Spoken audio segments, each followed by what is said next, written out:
pulang sana di rumah.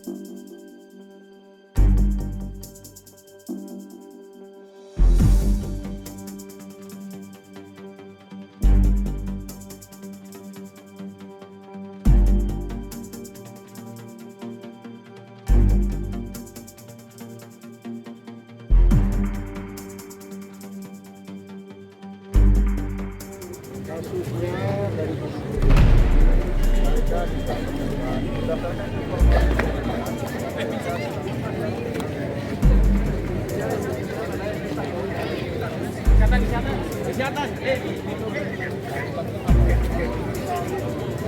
kita ini disalahgunakan, ya akhirnya kita akan melakukan penegakan.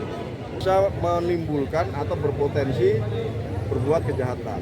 Nah, di sini saya minta kepada seluruh masyarakat, apabila menemukan hal-hal seperti ini, segera informasikan ke kita.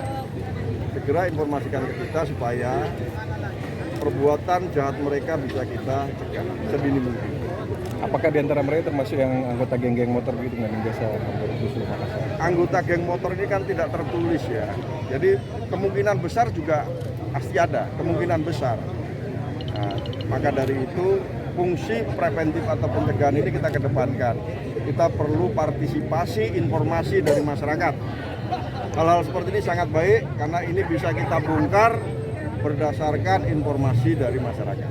Infonya Bang, dari 77 itu ada satu orang yang katanya masuk DPO Polres Takalar ya Bang ya? Ada satu orang dari 77 ini masuk dalam daftar pencarian dari Polres Takalar.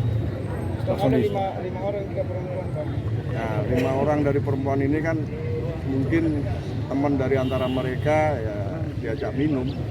Bang, ke depan kalau mereka diamankan lagi, tindakannya seperti apa? Kita akan proses hukum sesuai dengan perbuatan yang mereka lakukan. Kalau umurnya Bang? Rata-rata ya ada 17 sampai 20 tahun. Oh.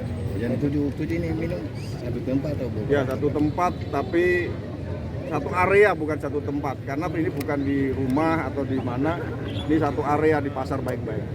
Siap. Oke? Siap.